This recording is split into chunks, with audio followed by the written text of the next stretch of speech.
Welcome to another Illuvian Gaming game review. Today we're surviving the wastelands in Rage. As announced at E3 this year, id Software is making a sequel to their 2011 game, Rage. So for all those gamers that have not played the original, I've decided to take a look back at the first Rage to give everyone an idea of what to expect. Rage is a first-person, post-apocalyptic shooter set in a future a little over 100 years after a massive asteroid called Apophis collides with the Earth. Expecting Apophis to wipe out life on Earth, the government's built underground arcs that were to house the best and brightest in suspension, to then reopen once the dust has settled and to rebuild. You begin playing right as you emerge from your arc and discover that, amazingly, humanity didn't get wiped out, but there is plenty of destruction, bandits, and mutants. There's also some major organization generically called the Authority, who are hunting arc survivors. As you progress out into the world, eventually you start working for the equally generically named Resistance, who oppose the Authority and everything they stand for. While the story premise isn't bad, it just doesn't feel very compelling as you play. You're constantly in a loop of being sent on errand after errand for different people you're told you need to garner favor with, and it gets boring after a while. The world design itself is actually quite good. The main overworld area feels like a snapshot of a much larger, wasted landscape. The different, smaller areas feel well designed and believable as a crumbled version of what they once were. They are all unique and easily identifiable, while also having a logical flow to them. That said, they are also quite linear, as usually there's only one way to proceed and not much in the way of exploration.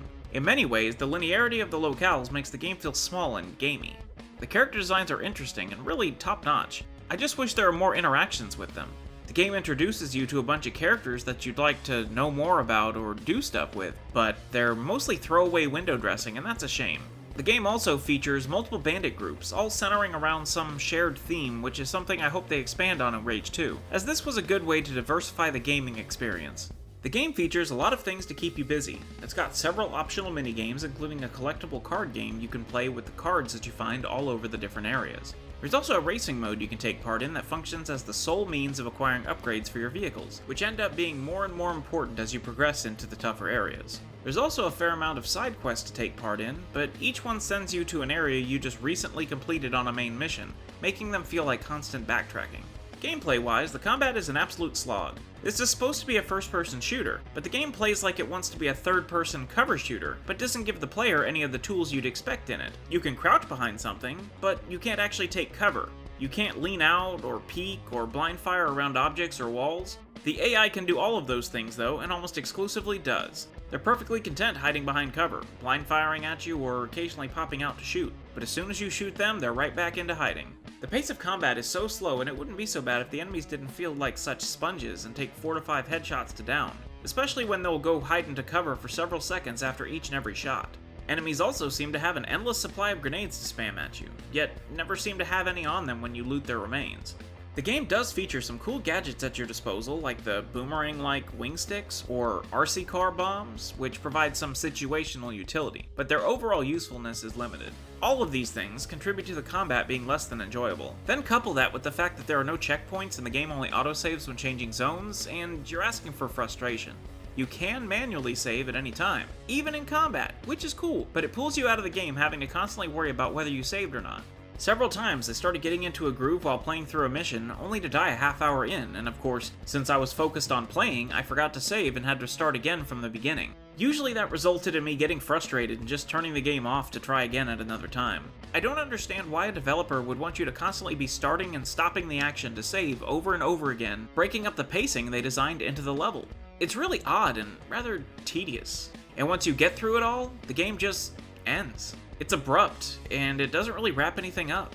There is no boss battle, and the final mission isn't even very hard. It also doesn't warn you that you cannot go back and continue playing from before the start of the final mission. Once it's done, it's done. So any unfinished races or side quests or anything else you may have wanted to do is, well, unfinishable. Unless you kept multiple earlier saves or you start all over. You may also notice in the footage, textures pop in and out. A lot. id Software was developing a new technology called texture streaming. It was supposed to allow for higher resolution textures to be loaded on demand. Unfortunately, it never seemed to work correctly in Rage. The whole game is marred by the incessant texture pop-in that's completely distracting and really takes away from the overall look and feel of the game. I played the game on PC on a fairly high-end gaming machine at launch, and stopped playing after a few hours because of this, For this review, I tracked down an Xbox 360 disc copy and played it on an Xbox One with the backwards compatibility feature, and was shocked 7 years later, on much better hardware than was available at launch, the issue is still present. You really get the feeling that the game may have been rushed to get out the door, as the game just didn't quite seem finished and is missing some key element to bring it all together. I mean, they had some really good ideas and did a lot right. Each weapon has multiple ammo types that do different things, like pierce armor or electrocute. One even does mind control. There's so many small things, like when you acquire a new weapon, there's a fun animation of your character admiring it in their hands before continuing. Things that just add to the game's charm. At one point early in the game, I bought a gun from a vendor. Then several hours later, I found the same gun in a side room. When I picked it up, I was refunded my purchase price for the gun. That was a really nice touch, where other games probably would have just given you some ammo and been done with it. There was so much to like about this game. They packed the game with references to their other games, like BFG rounds for one of the guns, Doom coffee mugs around to pick up, a Fallout bobblehead, even a Blake Griffin bobblehead which referenced one of the game's marketing campaigns. Ultimately, Rage is a game that oozed potential and personality, but just seemed to fall short when it came to the gameplay. I give it a 6.5 out of 10. It wasn't an awful game, and hopefully Rage 2 can surpass it in every way. At the very least, don't have it just end.